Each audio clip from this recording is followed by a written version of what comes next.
Good evening, primetime partiers. It's primetime party time. Welcome back to our hour of all things media and entertainment. Live on the air at 9 p.m. at ptptshow.com and on your time, wherever you stream podcasts. Tonight, we are going to rage in another edition of our hot anime summer series. This week's show is all about Aggretsuko, a red panda in a seemingly normal office life, putting the aggression in microaggression. We will do a little bit of a deep dive in how the show came to be, what is Sanrio, in case you're not kawaii obsessed like me, but we're reviewing our favorite Aggretsuko moments. Hey Daniel, how you doing? Hello, Tracy, and good evening to Primetime Party Time here on, episode 27, Aggretsuko. Tracy, what are you toasting to? What are you roasting to this week before we get into the show and Sanrio? I mean, I will toast right away to Aggretsuko depicting your early to late 20s in the most accurate way through a various amount of animals. Mm-hmm. So we'll get to that. It's well worthy of a toast, not to spoil my reaction to the show. I can't wait to talk about it. No, that's why it's reliving it again. I was just like, you watch the first season and you feel like you're in your first year at work after college. And I would say for an anime, it's extra transcendent. That's a good way to put it. It's a really good way I had to think about it for a little bit. I was like, yes. Yeah. And then my roast is pretty roasty.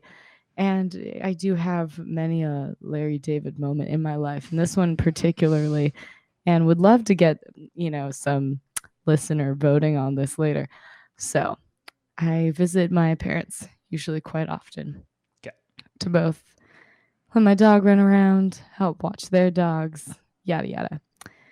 And I was pulling up as usual, and I parked behind this other car. My dad likes to inherit old cars and work on them, and maybe they run a little bit, maybe they don't. Oh, well, what's he working on right now? Well, it's from a while ago, but there's one that's like a very old, like classic Porsche. Oh, nice. And so, and people stock the driveway and they're like, I'll buy it. And he's like, it's my toy right now. Mm-hmm. And eventually I'm sure he will sell it to someone. But oh, that's exciting. There were people who are clearly not from the neighborhood based on their rudeness. Nothing else.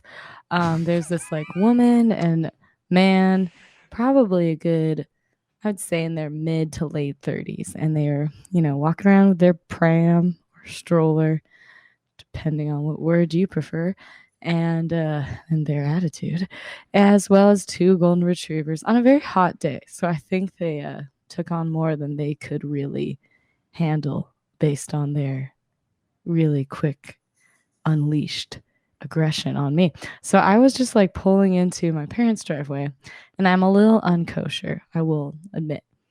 I do park a little bit on that part of the driveway where it's like overlapping into the sidewalk a little bit, mostly because the people who live there would like to not have to have me move my car if they need to leave. Yeah, but it's also not a through street, so it's not a big deal, right? No, this is a cul-de-sac that straight up was named based on the fact that people overlook it. So this is not a normal place to go around. And also there's kind of some like unwritten street parking spots for different people, or like the friendly neighborhood gardeners that you're like, I'm not going to steal their spot. No. But you only know that when you live there. And there are some people who've started to park there to hike the local mountain and stuff, which is slightly is that where allowed. there are tourists in residential San Diego? This is starting to make sense because this isn't an evil neighbor story. No, and yet it is. And so as I'm pulling up, I kind of was not accustomed because, I was taking my beagle out of the car. She normally just wants to usually she brings in all the positive energy. So I thought, these people are going to talk to me because they want our dogs to play. But this lady starts off with saying, where am I supposed to go? And I was like, maybe she's talking to this guy because she's lost. And then he talks to me and goes, couldn't you park anywhere else? And I was like, Wait, but you're like in the driveway. I am, but I'm so slightly she's like blocking attacking the you sidewalk on your turf. Yeah. That's a move. It is a move. So, and I was slightly, blocking the sidewalk, but the fun hindsight realization is I actually left a 6 foot gap where they could still do the sidewalk. What they were not able to do is like fully expand. They kind of had to single file a bit, but not even fully. Like you could I still fit two of the golden retrievers. You just couldn't have like a the whole family couldn't all be in around. So they were upset that they had to consolidate. And this so I was like, well, no, there's other people who live here, so I'm just not going to block their spots. And he was just like, there's a whole cul-de-sac. I was like, those are also people's spots. Like they're just gone right now. right. Nobody else has the ability to park in this driveway, so you're netting other people's spots. This Yeah, and it's woman, also like these 9:30 this on a Saturday. couple, It's just like this is an older neighborhood. Like people go to church and like other things, and they come home and expect to not street park because they don't live in Los Angeles. They live in North County. So like it's just like I'm not gonna piss off the people who actually live here. I'm gonna piss off you because you're stupid. So no, seriously, they I'm yeah they did not understand, and then they just kept being like, "Ugh," and walking off, and then friend of the show, Sean, said, or maybe you guys could just like not be a dick. And I was like, nice, ooh, nice, and yeah, I mean, this couple, they to reference primetime party time episode 24 about 24, they are Jack Bauer in the plane. They have a death wish. They're trying to go down. They're taking on you and Sean on your turf. You parked in that driveway. Like that's a yeah. fight that they can't win. Like I have a weird what? feeling that they thought I, for some reason, had no association to this cul-de-sac and was just like choosing to They park thought there. And I was like, no. And I also was getting a dog out of the car. So it's like, I also am not trying to like park super far away because I need to like make some stuff happen.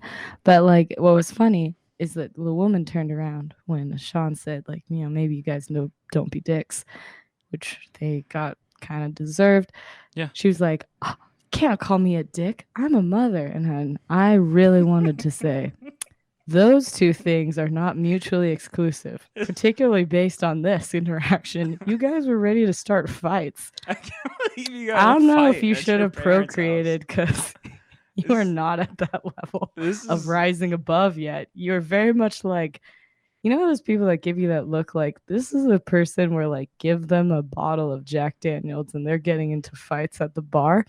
And I was like, yeah, just really hope we're not just dealing with the next generation of assholes right up. But and then did you go do karaoke and scream death metal? Like what? How did you like? that's why I have a raspy That's what voice. this is. Yeah. Wow. So yeah, that was my roast. It's quite roasty. It was interesting because at first we were kind of like, I mean, are we in the wrong? And then later, after talk to more people, they're like, no, it's your parents' driver. And it was funny because as soon as my mom came out, she's like, so what's going on here? And I was like, ugh, just got accosted by some like wannabe neighbors. And I feel like they looked at us and were kind of like, oh shit. Because it was just like, yeah, that's my mom. Like I have some claim to this street. What?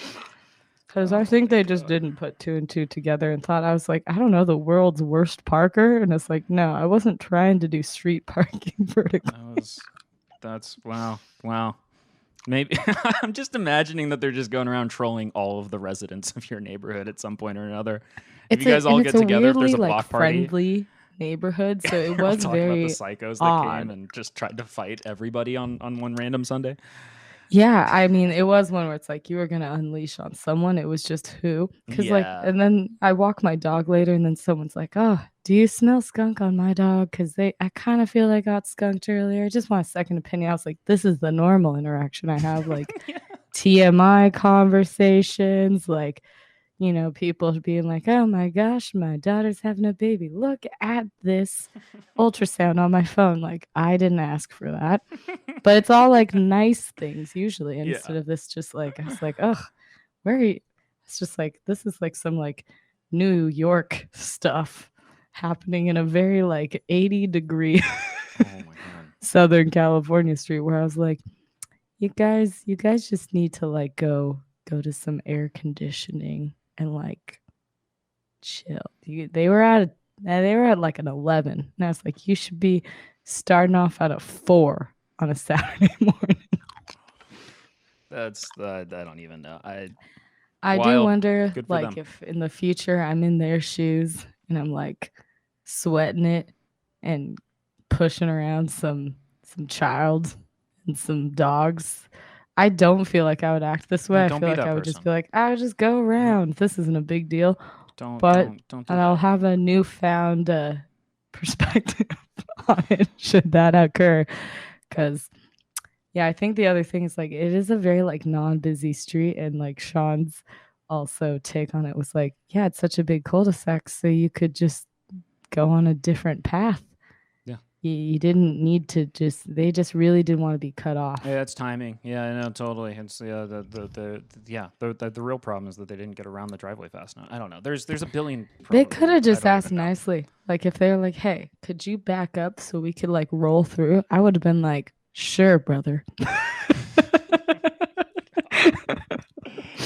You You go roll down to on San Diego. through. So that's I miss But this kind of stuff. That's when hilarious. it's more just like they start barking at you, I'm like, "Oh, you know me. I will just now I'm digging in the heels and going, "Oh, you know where I'm going? Nowhere." Yeah. No, this is. I see what you mean. This is very Larry David. I know. The can you block the driveway? Yeah.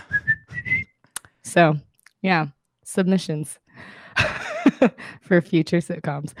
But yeah, that's my roast. Do you have a toast and roast for this week? Yeah. So, big toast. Honestly, probably the biggest toast yet. Possibly, I don't know. I don't remember most of my toasts, but this one's a big one. We got primetime gifts from Mary in Ohio, and they're incredible. They're just Mary's really crafty, and these are just like personalized primetime gifts made with care. I don't want to spoil them because Tracy, have you gotten yours? Is there a Not yet. package theft going on? Is there a mystery here that we need to solve? Because It feels this way, but I also wonder if someone else held on to the parcel key too long and I'm just waiting to get mine. oh no, yeah, okay, okay, yeah. Well, all right. Well, we'll follow the thread. Uh, but yeah, I'm excited. I'm really excited for you to see this. Because I mean, Yes. we're not exactly a video. We're a radio show, so we can't I can't show these, but I do think that you should unravel them yourself. But I did want to throw it out as a toast this week, because yeah, they're great, and hopefully this can be your toast next week. We'll see, but Yes. or at least one of them, because I have a double toast this week. I actually have a toast and a roast, both to long hair. I have spent my mid 20s growing my hair out. I went from Yes, probably you have. March 2019 through this last week, as the recording of this episode in July 2021, without a single haircut. And it's been fun. It's been, it's we'll get into it later, but your mid 20s are an interesting time, and you got a lot of room to do some fun things and basically cram in everything that you didn't get done in your adolescence in the last minute. And for me, Oh yeah. that was going for the long hair, seeing if I could do it. And it's a fun process. It's kind of like a I don't know. Just seeing the it's always fun when you change your look and you see the process of people reacting to that look, and it was the most fun over the past probably 3 months, watching all of the various comments of like, oh, this is a really interesting look, to like even the maintenance guy being like, all right, it's time it's time to go back to the old Daniel. What are you doing? You got to read the room on certain things. So now I am equally inaccurate to my primetime party time depiction here on this site, just in the opposite direction. No fault of our amazing artist Fen. But yeah, it was great while it lasted. There were some things that I kind of wanted to do with different styles that I never got around to, but ultimately, I don't know. I'm kind of, You can I'm happy with my always grow run. it out again. I could, yeah. We'll see. But for now, I don't know. Just feeling good. It's nice to have a light head in the summer. I bet. It's nice for showers not to be an event. Um, it's, there's actually a lot of it was a very educational process. But yeah, now I'm back to myself, and I got nothing to rage about on that front. But yeah, but I can't headbang to death metal anymore, which is one of the things I'd be sad about on that front. Speaking of headbanging and death metal, that's kind of our next topic. When we back into the break, we'll talk about Aggretsuko and where Aggretsuko's from.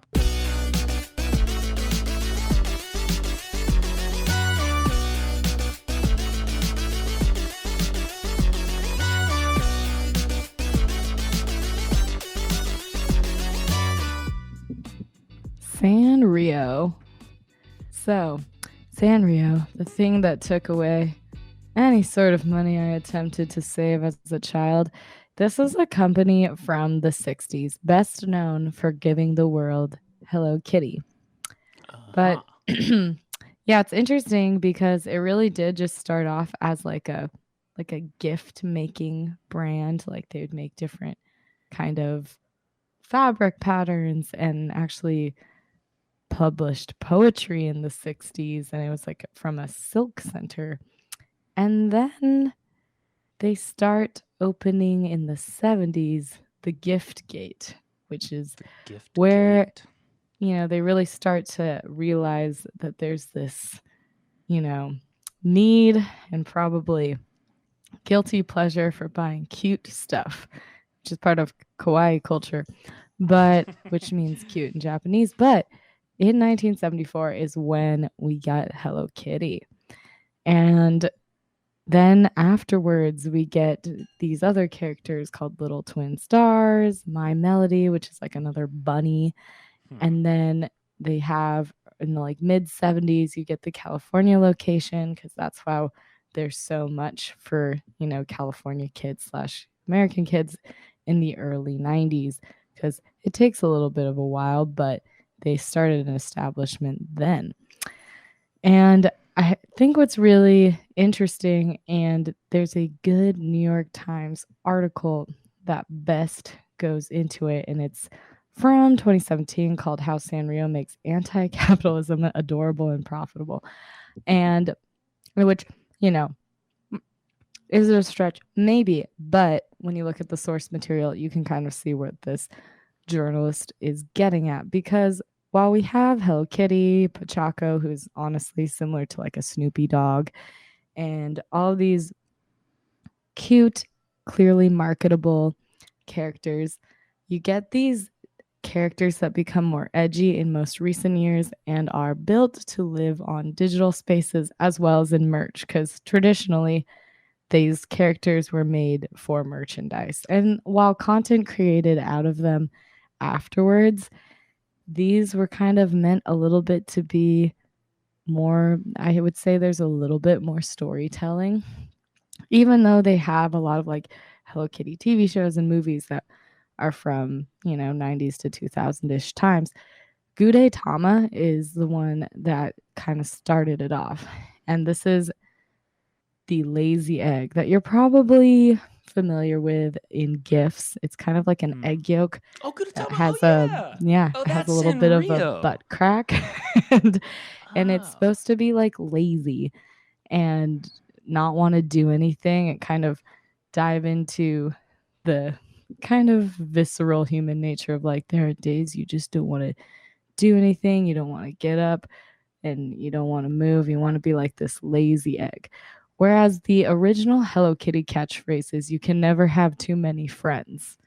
So there's some clear, shifts that you're starting to see. And Hello Kitty is probably one of the best known global brands as well. And they're starting to kind of get a little bit of a rap from people who grew up with them, going like, how can I relate to these characters, basically? And that's where we get to Aggretsuko, because Aggretsuko is all about someone who is on the surface similar to the Hello Kitty character, like really nice, wants approval, all of this stuff. But then she's really starting to realize that not everything is exactly how she thought it would be in the world that she was kind of given, and a lot of the societal pressures are really coming down on her hard. And I think, you know, it's a really interesting situation because Gudetama was created also from a social media contest. They had like different characters and like who should be our next character.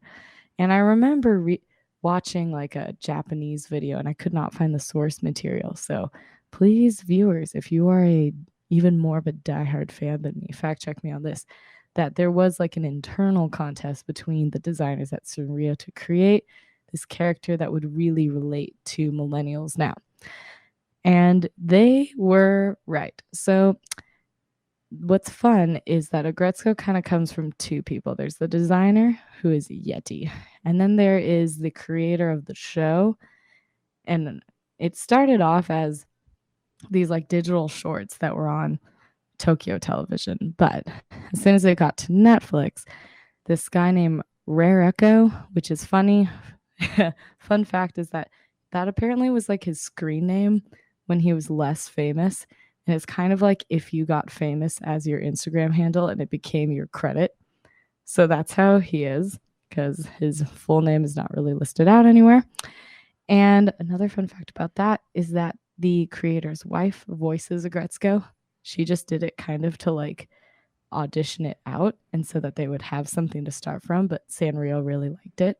Yeah, it's that's wild. She's amazing. So I know. And so I'm like, and you just never did this before. And he's the same. He's like says it in an interview that's from Netflix that I found via Reddit that he never did death metal karaoke or anything, because the fun fact is that he voices the death metal of the character. So while his wife is doing the regular voice, he's doing all of the rage mode singing, and he learned to do it in a month by watching a bunch of YouTube videos. So you're also just like, you're really talented, because I am a singer and I get that people are like, oh, singing is great and all this stuff. I cannot do screamo. I've tried, especially in high school, the garage Especially band, in not high garage school. band, Did you really rock try band. it? Oh, you tried No, rock band. I was yeah, gonna it would be say. like I was always given like the rule of like you'll sing all of the rock band songs because Yeah. you can sing. And then it would get to the screamo song and they'd be like, you cannot do the screamo. I was like, I cannot do the screamo. Like, honestly, one of you is probably better at the screamo. And I was right. Some people who like can't like conventionally sing can screamo sing. So Yeah. it's a particular talent that you have to really get good at. And probably they have to go on this, Ricola throat coat tea lifestyle if you do this a lot. Probably. Because there's definitely probably some ways you can do that wrong with your voice. But back to Aggretsuko, is that Yeti, who designed it, said Aggretsuko is a symbol and expression of the pent-up stress and irritation that is rife in the world today. So she really is supposed to, encompass all these different feelings that people have. And I think the show does a really good job of including her mother and showing kind of the parental pressure for marriage and career and other things. And also like, nitpicking her apartment and like how well she's cooking for herself and just like these normal kind of occurrences. And then she has her coworkers.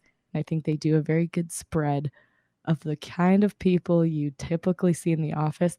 But I think they do a better job at making it sharp, because I'd say there's shows like obviously like The Office where people like there's always people like that in the office, which I feel like those characters are a little more heightened and goofy, and these are a little bit more like you're seeing all of the flaws, but they're in a cute way.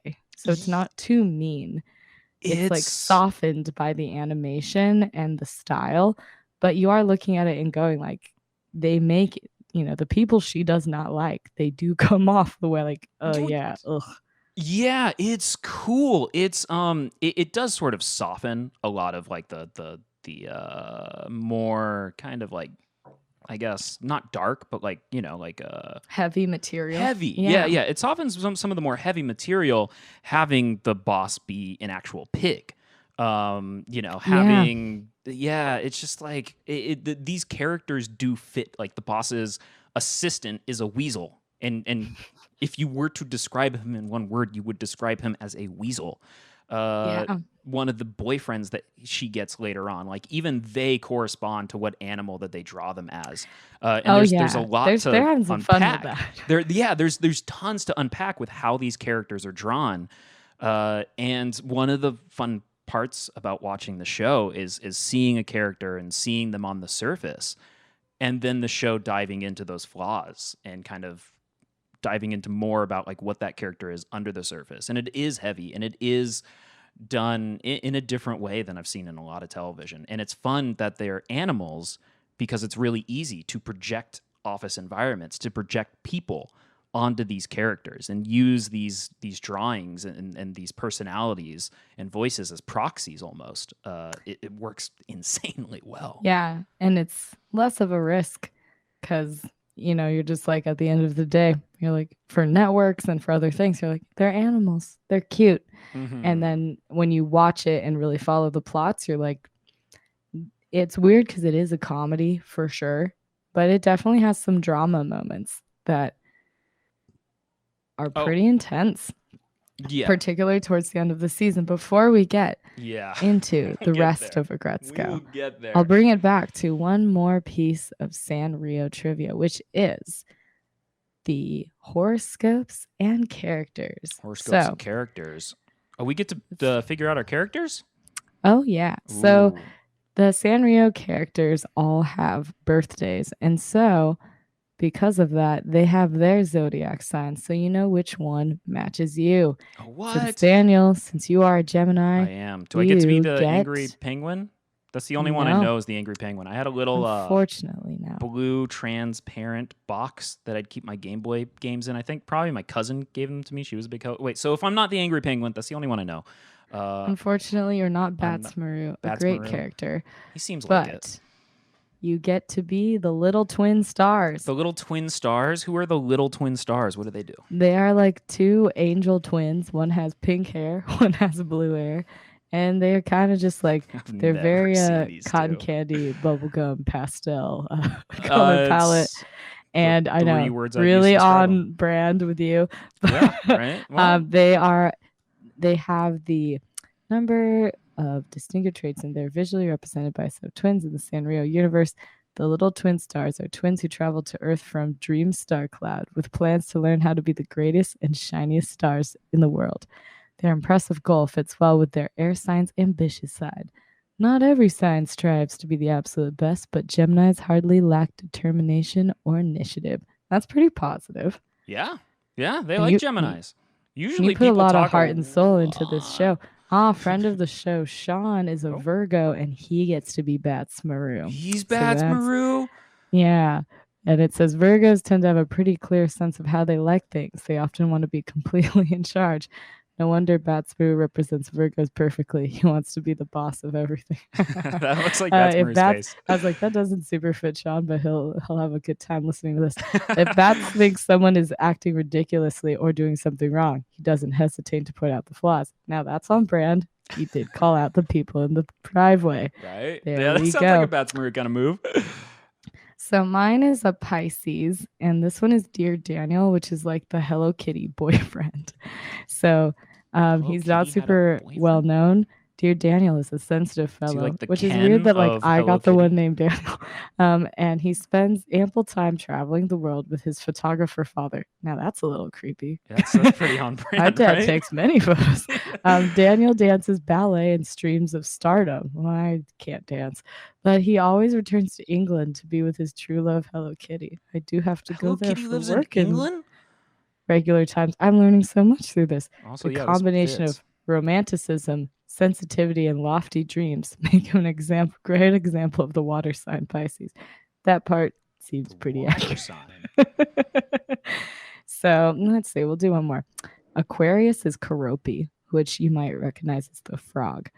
No. Is a happy frog. He loves to swim, sing, and play basketball. Or no, not basketball, baseball. With so many friends and siblings, his Aquarius nature is super helpful. Allows him to be open-minded, fair, and cooperative. I Oh, know. I've seen And this guy. All then right. you might have seen the Leo is cinnamon roll. It's this like bunny that has really giant ears that go horizontal. and it's usually eating pastries. I have not seen this character. How many of these characters are there? There are many. There are very many. Actually, let's see. How many Sanrio characters are there? How many are there? Let's see. Do. Wow, I did not know that. I mean, obviously Hello Kitty, and Hello Kitty's got like a I know. cafe in We got Irvine, but I just 2, did not 3, know 4, the extent of this 5, world and this empire. 10, 15. It looks like about 25 it's looking at. Yeah, All and right. some of these I've not seen, so they're new. And some are not as global facing as others, because there's one, for instance, called the Shinkansen, which is literally the bullet train in Japan, and you can get cute merch from it. I would know. I got a keychain. It's just like I have a whole box that's just different jingly keychains of Hello Kitty stuff that I will not get rid of. And I know there's a lot of people who'd be like, give it away. And I'm like, well, guess what? Komari method still brings me joy. Good. So I keep my keychain. Good for you. Hey, I should take the bells off because they are annoying. But we got a comment in the chat. What MJ says, what's interesting is that Sanrio claims that Hello Kitty is not a cat. Apparently, she is a little girl and a friend, but not a cat. I've never seen a little girl with pointy ears and whiskers, though. LOL. So does that make Hello Daniel not a Daniel? Like, what does that mean? I know. Hello Kitty is she not has a cat. a cat named Charmy Kitty. That is actually true. So wait, what? So are the Aggretsuko characters like? Oh yeah. What? LA Times said it in 2014. LA Hello Times Kitty said is not a cat. 2014. Plus more reveals before her LA tour. More just reveals. Like, just a big expose on. I know. How did I miss this? What? There is actually a book called Pink Globalization, Hello Kitty's Trek Across the Pacific. Oh, sounds like a good read. So if you would like to read more about Hello Kitty, but yeah, it's weird that they would say that she's not a cat. They said, you read that right. When Yano was preparing her written text for the exhibit at the Japanese American National Museum, shout out to Little Tokyo, she says she described Hello Kitty as a cat. I was corrected very firmly. That's one correction Sanrio made for my script for the show. Hello Kitty is not a cat. She's a cartoon character. She's a little girl. She is a friend, but she's not a cat. She's never depicted on all fours. That's true. She walks and sits like a two-legged creature, and she does have a pet cat of her own, however, and it's called Charmy Kitty. Okay. Well, okay. That's a lot to digest. That's a lot to digest in real time.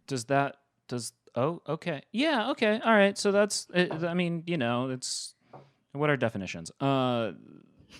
What are people? What are people? Cats? Like, I mean, that's the whole thing, right? With Aggretsuko is like, yeah, she's a panda, but it's also a thinly veiled, 25-year-old. This is true. Girl. And Sanrio does like to not really treat the animals as like actual animals. They all wear clothes. They're never just like, Winnie the Pooh style animals where they're just like, maybe you're just got a crop top on. It's like, no, these are fully clothed creatures. So getting into that, Aggretsuko. What is Aggretsuko? Aggretsuko is an anime, and it's directed by Rareko and written. It's produced by Kelly Luganbiel, Kata Sakamoto, Taro Goto, Yoichiro Shimomura, Miyuko Okumura, Akira Takayama, Yasue Mochizuki. And as said before, written by Rareko as well, Studios Fanworks, licensed by Netflix. And the series description from Sanrio, the conglomerate itself. Aggretsuko is a single 25-year-old red panda. Yet despite her cute appearance, something deep within her is filled with rage. Aggretsuko always dreamed of working in accounting, especially in the part of Tokyo where her office is located. But she didn't think it would be like this. Yeah. It's very much the careful what you dream for. And part of it is that it's supposed to be that Aggretsuko has kind of gotten all of the cookie cutter things that you're supposed to quote unquote get. and she's feeling disgruntled and frustrated with what that has really given her in terms of value and quality of life and enjoyment and getting still. I think it's also supposed to represent kind of this new age, both in Japan, but also outside, where, just getting the job is not enough I and mean, wanting to need more out of your life and have this a little bit more of like a what how am I happy right now, which I don't think is always a question that was historically asked, and that's like a very central point of this anime is her going like, I am not content with this, and yet this is all good on paper. yeah, it's especially poignant because we were kind of warned about that. I don't know. I feel like that's I think something so. that is a conversation right now. Watching Aggretsuko go through that. Well, okay. Let's get into this part. Aggretsuko came out like 3 years ago. When it Yes. came out, I was entering the workforce. So this show, like, I guess we'll go through our histories of it, but like when this show dropped, I was like just done renting this like mattress topper on a friend's like floor in Los Angeles. And I thought my gig was ending, so I moved 90 miles north while I had the chance, and the gig ended up continuing. So I was just like commuting into this office like 5 days a week to LA. And like I saw that Aggretsuko was dropping. I was kind of new into the office world, and I was kind of really kind of uh, like floored about like what life was actually like 24, 25, like it's a really interesting age is what I was finding. It's like it was the first time for me that I kind of like would get home and I'd look around and I'm like, for the first time ever, I am the result of like all of my choices up to this point. Oh yeah. And yeah, there's like no going back on any of that. There's like doors are shutting. Certain doors are just done. They're shut. They're gone for good. And I had never experienced anything like that before. So Aggretsuko drops around the time that I was doing this commute, and I was just like so exhausted that I just would kind of like zone out and kind of flip through Netflix. And I saw these little 15-minute episodes about this workplace. And what I was seeing about her basically falling out of love with like the life that she worked so hard for very quickly was something that like really stuck with me. Granted, apparently I only got through the first 4 episodes because we'll get into it, but the show does end up, as just the fact says in the chat, amazing, binge worthy, and painful to watch.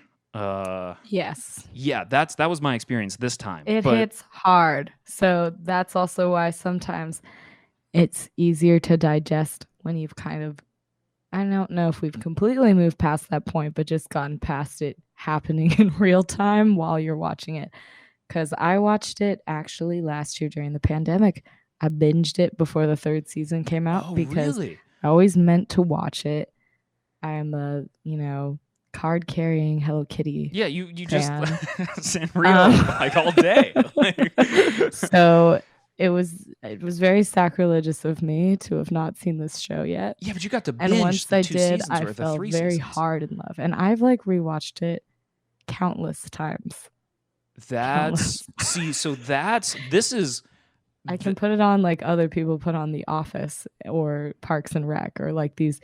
And even though it is a more intense show than those shows, it does have this like if you've had a bad work day and go, I should watch Aggretsuko right now because you'll just be like, I feel seen.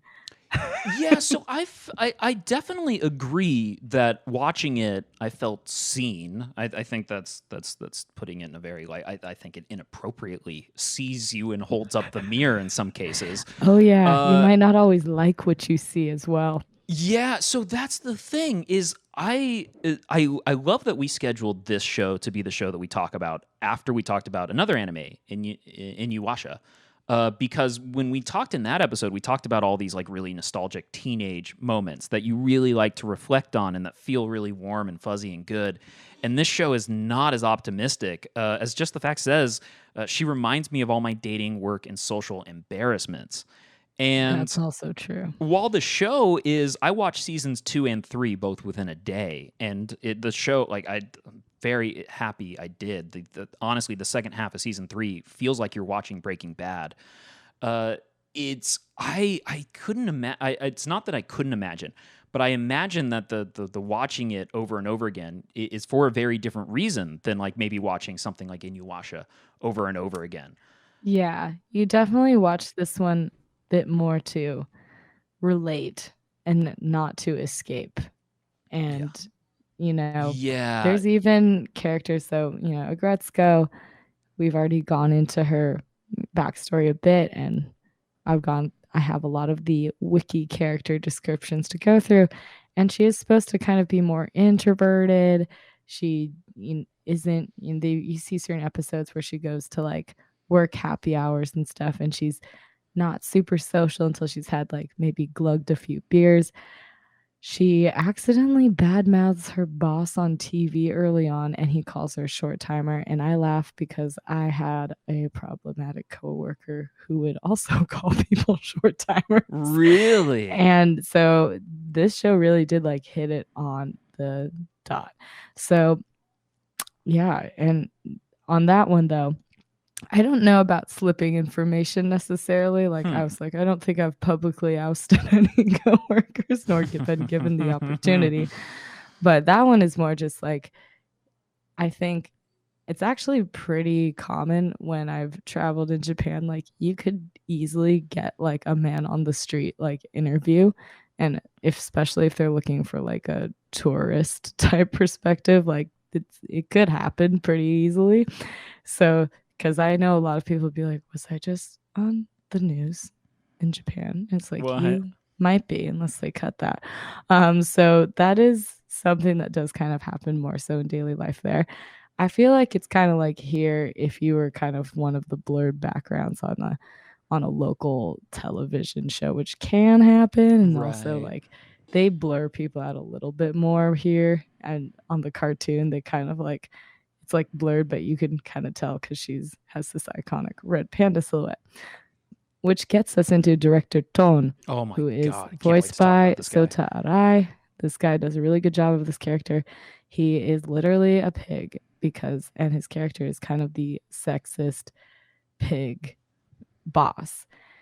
And I think they had a really poignant, like he does a lot of things in the first season that's like belittling Aggretsuko, and it's all very wrong. Like he's asking her to give her, serve him tea when he never asks the male colleagues to do this, and all these things that like a lot of women go through. It's like, why am I always asked to take notes and other things like that? But Well, so this is what I love about this guy is that he is this show's George Mason, who we talk about yeah, in episode 24, because he is stuck in middle management in his middle age, and his misogyny comes and his ridiculing of Retsuko as a short timer comes from this like idea that he thinks that she's just he says it to her. He says, "You're just biding your time until you find a man, and then you quit and get married." And all of the whole time, like even though he belittles her, it's all because he thinks that she has a way out. He thinks yeah, that she's just like the second she's ready to get married, she gets out, and he never gets out. He already made his choice. He already he's settled down with a stuck. family. He's stuck in this job, and so when he says like, "Oh, I hate women like you," to her face, it's all stemmed from this like life that he threw away, and that he thinks that she can just escape. And I don't The know. other This thing guy's is she really has interesting. options. And while it's very like culturally ingrained in Japan to do a lot more like you work at a company long term, like the job hopping that's very common in the US among millennials is less common there, but I think more common than it used to be. I was gonna say I didn't realize that the first like 10 minutes of the show jump 5 years when they establish all the Yeah. characters. It actually took me a minute to realize that. It's Does that mean that in Japan like it's common to start in an office at 20? Because she's You 25 in the start it show whenever you when you graduate, and graduate. sometimes you start a job a little bit towards the end of your school because you kind of Right. do a thing where so you will stay in school until you get a job because they don't like to hire Oh. people who have been out of school, which Okay. is a really weird thing, Cool. but it's just a different different place. Yeah. So yeah, you'll often see like if someone doesn't have a job and they're ready to graduate, they might go for a master's or study abroad or do something. So they just like are still technically in school before they find that job. And then that job is supposed to be like a fairly like either lifelong or good chunk of time, not like a 2 year and quit. But I think that's something this guy is also looking at is like she's in this new age of like they're starting to have startups and other things where she could leave for a better situation and he can't because he's kind of pigeonholed in his job. Though it's also supposed to be that he doesn't really know technology that well and he spends a lot of his time golfing. And that's definitely a trope that you see in a lot of offices. And then we have Feneko, voiced by Rina Inoue. And she is a Fennec Fox coworker and close friend in the office. It's her work wife. And she's, also kind of the one shooting a lot of sass. They say she's highly perceptive and insightful. She's able to deduce anyone's mental state through more observation of their habits and deviations from them, namely from scrutinizing others' social media. Cynical by nature, she often openly criticizes something only to later enjoy it, sometimes to an obsessive degree. She has a highly distinctive and monotonous laugh. There were several times, one in particular in early season 3, where I laughed out loud for a minute at one of the scenes that she had her monotonous laugh on. Feneko's amazing, and her, I don't know, that describes her perfectly. And Her little everyone has their detective kind of habits. like, you know, I don't know, with their comrade in the office that's like going through it with them. And then we have Haida, voiced by Shingo Kato, Retsuko's mild-mannered, spotted hyena coworker who develops a crush on Retsuko after 5 years together as friends. His roundabout approach to confessing his feelings puts him in many comical situations, in many ways shares the same social anxiety problems as Retsi, resulting in poor communication with her. Despite being rejected already, he struggles to move on and continues to pine for her, often reacting badly whenever she goes out with someone.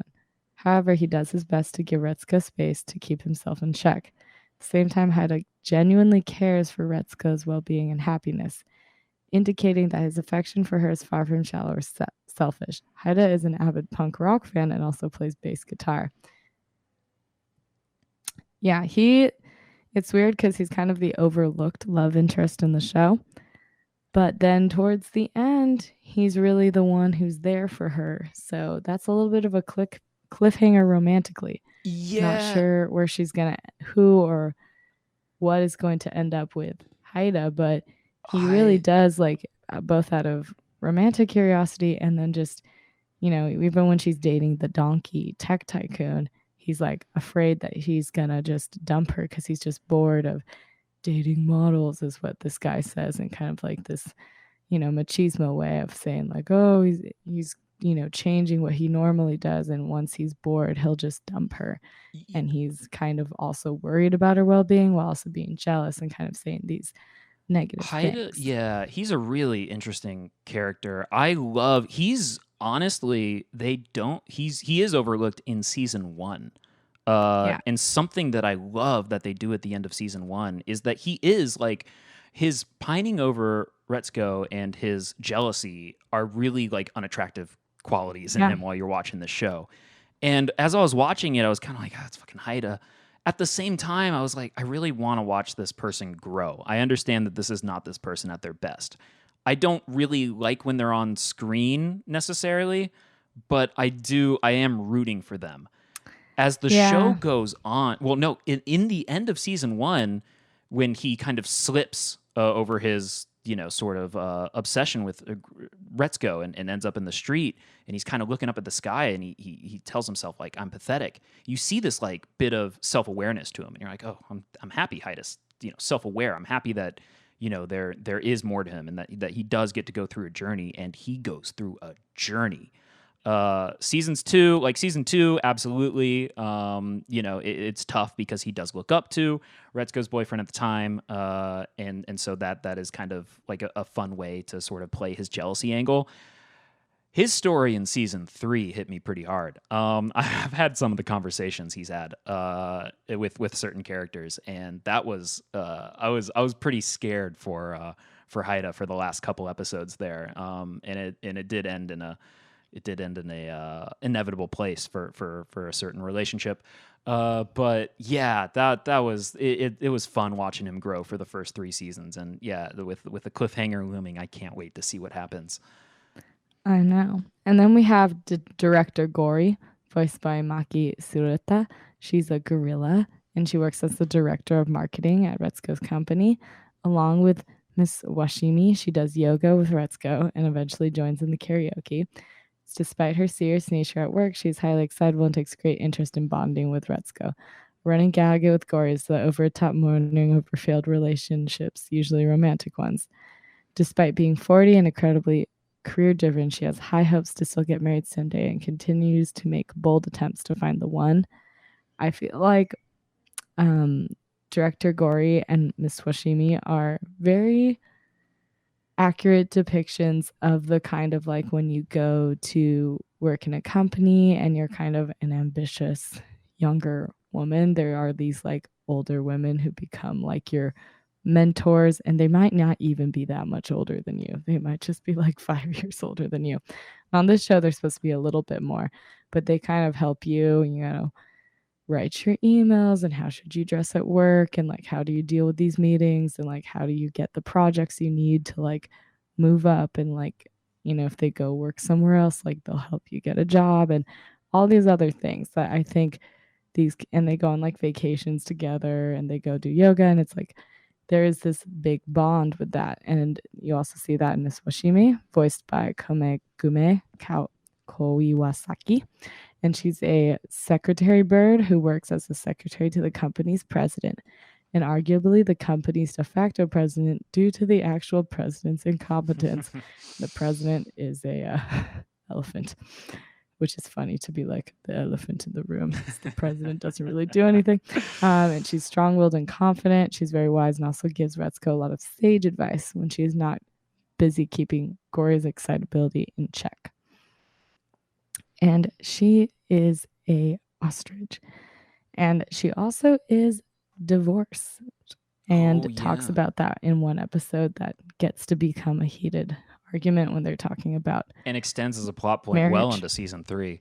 Yeah. These two were actually my favorite part of the show the first time that I watched it when I only apparently got 4 episodes in. There was something like in my experience, and it was actually with the marketing director, was watching them look like they own the place and walk around the building, and then you get into enough meetings with them and their exterior comes down and they are just one of the kids and stuff, and you get to like see like their aspirations and their lives and stuff, and it is one of the like early moments in an office environment that are really rewarding. I will say Gori and Washimi have some of the most delightful visual gags in the series, in my opinion. Gori especially. She's a very emotional person, and the way that the show animates crying or animates anger or being frozen like a statue, Gori goes through it all, and it's hilarious. Okay, and I'll go through some of the rest of the characters more quickly because they're not, while some of them have larger roles ish, a lot of them are a little bit more less in the main cast. So we have Resasuke, which is Retsuko's one-time and oblivious red panda boyfriend, who is nicknamed the out-of-pocket prince. He is constantly zoning out, irresponsible with job duties, soft-spoken, and has zero social awareness. And he has a large collection of thriving plants at home, suggesting that this character is a play on the Japanese term herbivore man. And then Anai, voiced by Sota Arai. He is, and Resasuke is also voiced by Shingo Kato.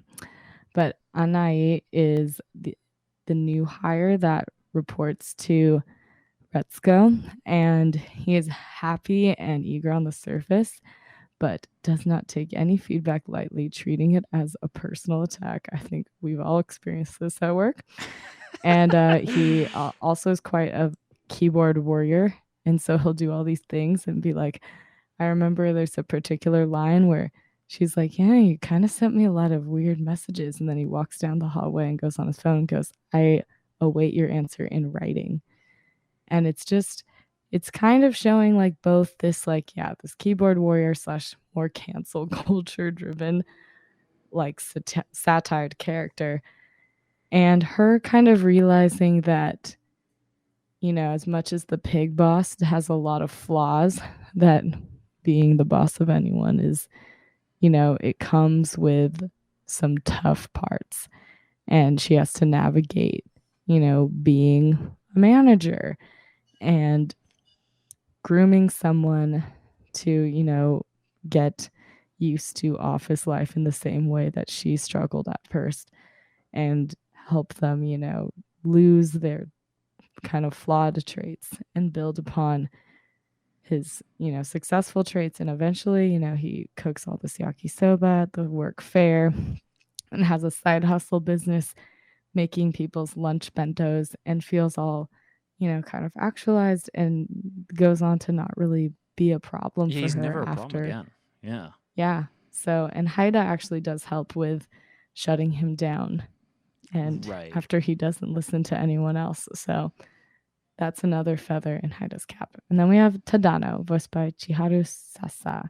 And he is the donkey who is briefly Retsuko's boyfriend in season 2. When I describe this character to someone, it really does seem like he's supposed to be based on like a Elon Musk type Silicon Valley like tech giant. Because though I shouldn't say that based on the wiki description, is initially shown as a lazy, jobless bum. Tadano is actually the founder of his own AI company that is quickly rising in stock and is both incredibly wealthy and intelligent. Tadano's laziness is attributed to the fact that he quickly loses interest in any task that he finds mundane, and is driven to bring his AI program to the masses. He does a lot where he has this like self-driving car. That's why I kind of mentioned the Tesla aspect. And then he's just flying Retsuko to like Hokkaido just to have ramen. And, you know, they have this very like epic episode where they like sing in the stars and it's all really romantic. Oh yeah. And then This show's a eventually, straight up musical. yeah. And then they find out, you know, over time that he doesn't really want marriage. And I guess kind of a lot, he doesn't really want to settle down, and he wants to be very like loose and hippie about it. And the season 2 kind of ends with her doing a rage karaoke session of how she's not about that and she would like to eventually get married, and she's not into this like kind of unstructured relationship. So but he still follows her when she joins the idol group. So you are kind of wondering, you know, where he'll play in the next Oh, season, because Tadano? he bonded pretty well with Haida and director Yeah, Gory. he's working with Because, director Gory now on her side us. yeah, Tadano, he's better in season 3 when he's one of the good guys in a sense. That was a blast to watch him come back and to see his and Haida's relationship blossom. I do want to get your thoughts on the 3 major relationships, but if we need to go through oh, any other yeah. characters first, like we can do that. Yes. And then I think the last character worth mentioning is Retsuko's mother, voiced by Maki Suruta. Retsuko's overbearing red panda mother, who is currently unnamed. Beginning in the second season, she regularly visits Retsuko unannounced, trying to pressure her into marriage with one of the many bachelors found via matchmakers. Despite her questionable actions, such as duplicating her apartment key without her permission, she generally cares for Retsuko's well-being and gives her more opportunities to grow into adulthood by often under immense emotional pressure, pushing her away from the comfort zone of work, home, phone, sleep, as well as cooking and cleaning for her when she's visiting. Yeah, so that's actually a good place to loop back around because Retsuko's mother tries to set her up with a number of eligible bachelors and even airbrushes their photos a bit. But ultimately, the major relationships of each season, respectively, are with Resasuke, Tadano, and kind of Haida, actually. Yeah. Though they do spend most of season 3 apart. but evident as in who ends up in the karaoke booth with her at the end of each season. What do you think of these three? What do you think of these three relationships? What do you think about the moments, like their meet cutes or their first dates, or the characteristics of what happens during these somewhat short lived relationships? I think the meet cutes are very on point. So the fact that she meets the other red panda at a happy hour, that Haida's kind of lurking around the office, being like somewhat subtle and somewhat not. And then I would say when she meets Tadano, it seems very organic too, because she's just like trying to get her driver's license, and he's in the room also kind of trying to get his paperwork done as well and taking the classes. And she kind of feels like he's out of her league in some ways, but then is really excited when he wants to talk to her. But then she kind of finds out over time that he's not really what she's looking for. And I think those are all characteristic of, like, kind of the overly shy kind of coworker person that just seems like, oh, you know, I think the relationship with the other red panda is kind of the extension of the good on paper aspect of, he seems like really similar to me, and like we both work in like the finance areas. Absolutely. We match up. And then she's kind of like, oh no, he doesn't do anything. He doesn't have a lot going on. Next. And then she also has, the person who's the complete opposite, couldn't be more different, kind of a risk taker when she's more conservative with her choices. And then, you know, she finds out later that's like, oh, you don't share my values. Next. And then Haida, she just never really gives a chance, despite him having a lot in common with her, but it's because she's not quite in the place to actually have a real relationship. So she's just not really attracted to him for that reason. And they kind of make him off too to not be like the most attractive in qualities, because he is kind of being overbearing at first Yeah, and, absolutely. coming in hot. Yeah. So as much as he is there for her and does a lot of good things as a friend, he's not really giving that space to really be a boyfriend option. Yeah. Yeah, and then which is God, the Haida character is so interesting, especially because so the first two seasons and with these two relationships, we're watching kind of like Retsuko suffer through her dating life, and it is hard to watch. I agree. It's very hard to watch, and it's just like I'm happy I lived this, like, or that I watched this a couple years after I lived it. I'm happy I didn't watch the rest of this series when I started it, because it's just like you just relive so many of these feelings and moments. It's interesting when in season 3 she's so occupied, and season 3 really comes to be more about like how do you find satisfaction outside the workplace with different pursuits, Yes. that she's not even thinking about dating in most of the episodes. It's not really on her mind, and the main relationship that we see is Haida's. He's the main like relationship storyline of the season. It's really interesting how it does that flip. Yeah, that's really all I have to say on that. It is true. It's true where it's tough because you can tell he does really care about her.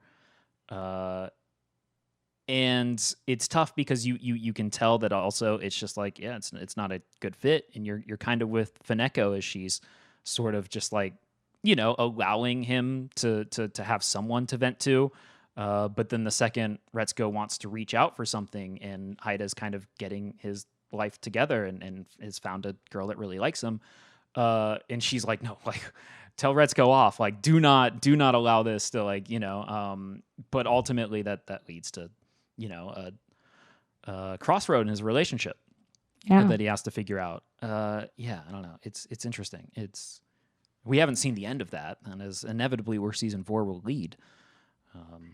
How did you feel about the ending of season 3, and where that was tonal shift wise, because the first season, like you said, it's kind of her doing a rap battle slash death metal karaoke battle with her boss and kind of telling him off. And he kind of weirdly respects her a little bit more after that. So it's like he kind of goes like, I was too drunk to remember.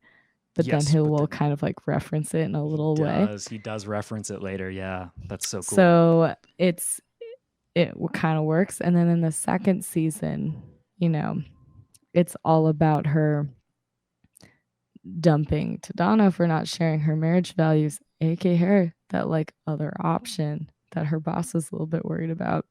Then the third season is all about her getting a side hustle because she's depressed from her breakup and she ends up on these like VR video games buying too much stuff and she needs to get out of debt. And she also like crashes a rental car. It's all very much a typical like everything's bad Yeah, when definitely it a low rains it point. pours type situation. Mm-hmm. And she even has really nice people in her life helping her with money.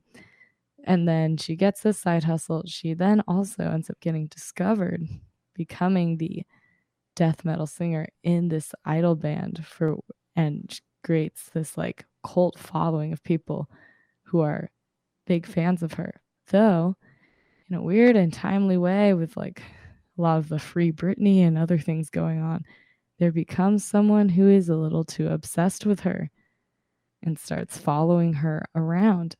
And the third season ends in a really dark way where, like, she's kind of stalked a while and then she kind of ends up being like, yeah, I'm just going to do one last show to pay off all my debts and then just go back to doing my regular office life. But then you're also seeing this other shift in the kind of narrative material of commenting on how fame comes with this really large price, even in this small, like, idol group that isn't even on the level of like worldwide pop stars. So, yeah, how did you feel about how the tone shifted from seasons 1 to 3, particularly in the finales? Yeah, so it's true, right? Like all of these seasons lead up to something that you know inevitably ends in heartbreak. Season 3 is absolutely the biggest tonal shift because it's the first season that's fun to watch. It's the first season where I'm like, I am having such a good time watching this show. Like we are watching these Yes. people just like they're in flow. And it's interesting how she sort of like rises to be one of the stars of this idol group. And then we get to the end of episode 9 and it starts feeling like I said, Breaking Bad, which is funny because the box cutter comes up. But it's crazy. In the moment that I noticed that was when director Ton kind of like finds out, right? Like his kids are into her YouTube tutorial videos on how to do the death screams. And he walks in on the weasel and he grabs him as he's watching a video and he goes, "You knew."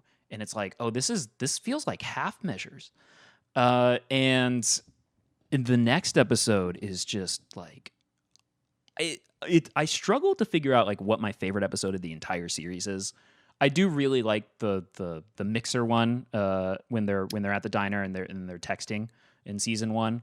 But I love the season 3 finale.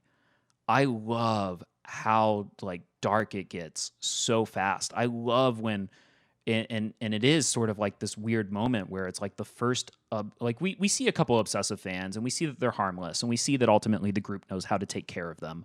And then we see this guy and he pays for like a little too long of a handshake and he just unloads like this hateful like rhetoric on her, and it's just like it is scary. He is genuinely scary, and you feel that dread, you feel that surprise early on, and then and like I said, like I was joking, I was like, oh wow, now he's got a box cutter, and then it's like, oh wait, no, he's behind her. Oh my, like what? He's running at like, it's just like it's wild, just how serious the show gets for a second. Yeah, it's interesting because it's true. It's this whole series she is hiding who she really is, and she's hiding her talents, and she's hiding what makes her her and her the way of expression. And the first time that she actually gets to express herself, you see all of the different ways that she's sort of actually assaulted with hardships on that, and whether that's like a physical crazed fan assaulting her, whether that's the comments that the audience makes, whether that's the director Ton finally like telling her once again like you have a choice here. If this is serious, like, are you and she's like, well, I will give you my 2 weeks when I'm ready. And her having to basically, fight off all that. And as much as her friends want to protect her, she doesn't even want their protection. It's No. tough. It is true. It's like the first time, like she let herself out into the world, and she learned like that the world is a dangerous place. And if you do that, like that there are risks. And that is sad. That's tragic because you were watching her lean into herself and finding success within her craft and herself and finally getting to a point where it's like, oh, like yeah, you're getting to that point where you'll be able to make that choice for yourself if you want to pursue your dreams or not, if you want to be able to show the world who you really are. And then it's just like one step forward, two steps back at the end in a very serious way. And the way that it links up and the way that it includes all of the other characters, the way Haida and his relationship fits into that scene, the way that, the director Gori's, fun app fits into that scene, and her talk with Tanada at the end of like, well, did you have anything to do, or Tadano, sorry, where she's like, did you have anything to do with like, this matchmaking that led us to when they all barge in to go get her back, and they show her mom like like, oh, like these two have these profiles and Haida matches up with Retsuko's like 100%, and her mom's like, oh yeah, come in, like like, oh my god, like we finally found the match, and that's who lets her in to talk to them.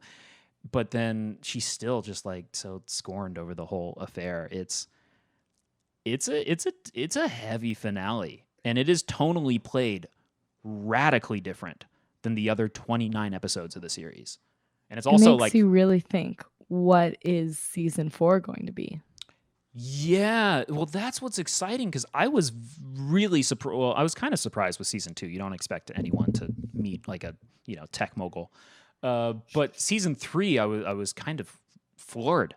Like when I watched the rest of season 1, I was kind of like, wait, Tracy, like I don't think I would have been as chill, like being like, yeah, let's just talk about Gretzko, if I would have known that this series was this like hold the mirror up on you.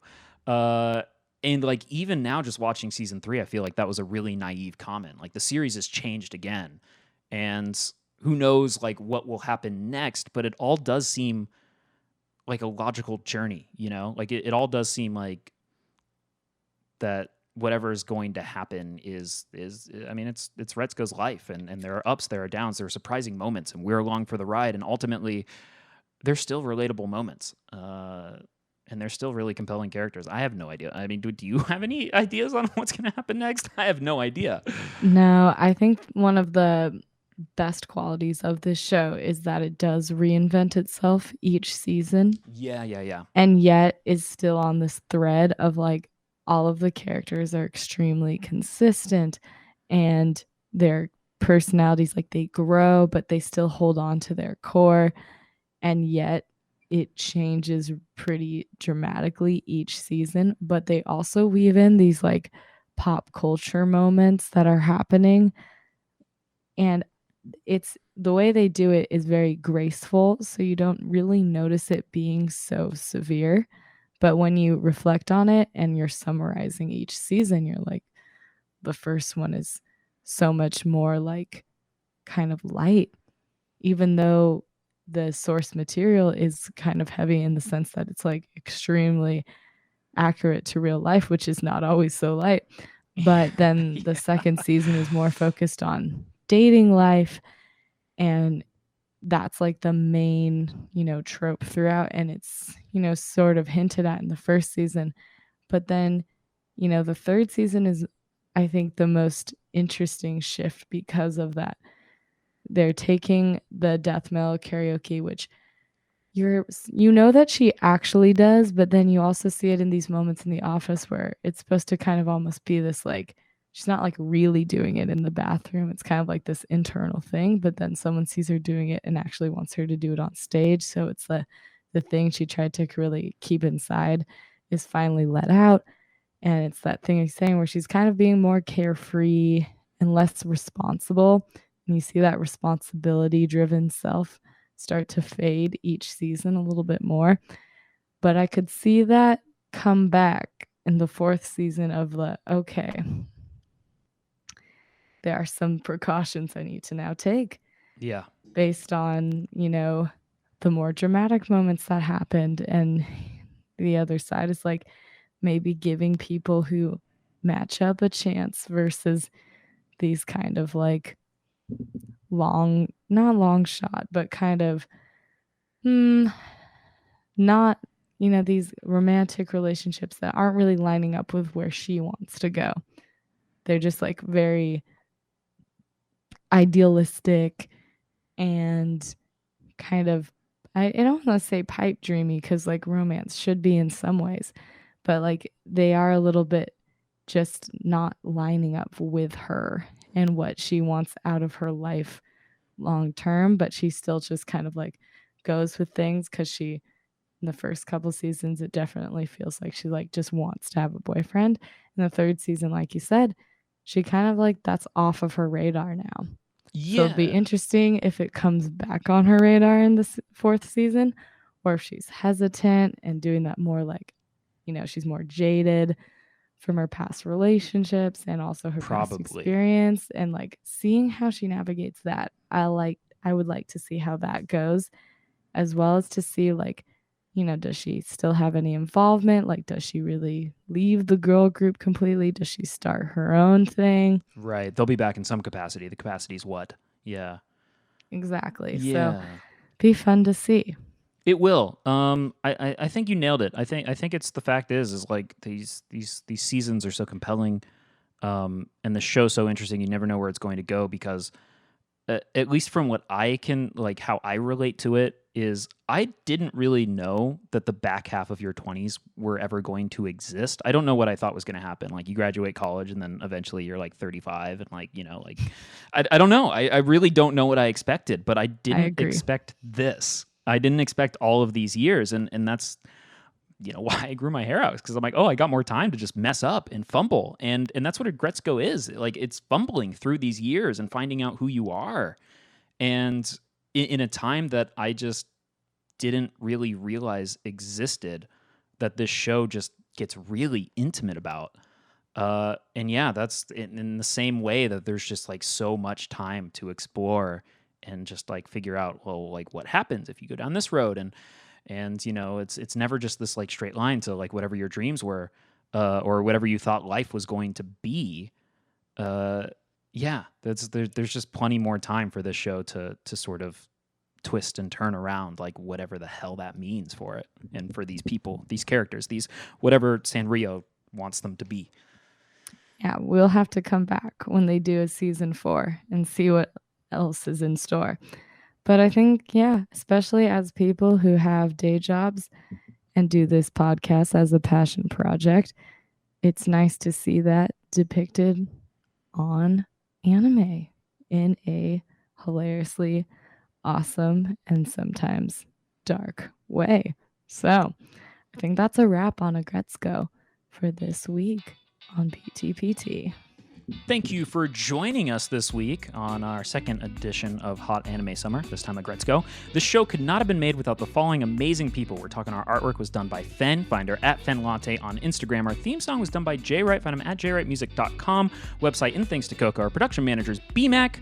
I forgot this part last week and I didn't even realize it during the episode, but you can find episodes of Primetime Party Time on Apple, Spotify, or wherever you like to listen to podcasts. If you want to rant, roast, and or rave with us, you can hit us up by sending us an email at info@ptptshow.com via our voicemail or chat box on the ptptshow.com homepage, and catch the next Primetime Party Time next Monday, live 9 p.m. Pacific, here on ptptshow.com. We got a couple seconds. Should we try? I've never tried to do the death voice. Should I try? I don't know. Should I? You could try. Should I do it? Do it. I don't know if I can say words though. Is that it? Is that Honestly, that's pretty good. Really? And I mean, Keep practicing it for the rest of hot anime summer.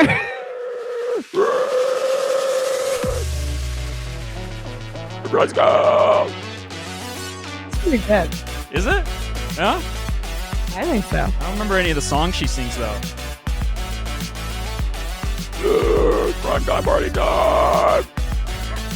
It's on!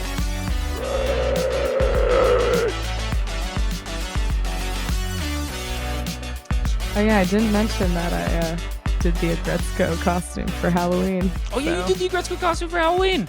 I did. So, should we ever live show it up with imagery? We can show that up one of these days. Yeah, we should find some sort of visual component for the show. I don't know. But until then, you just get to hear us.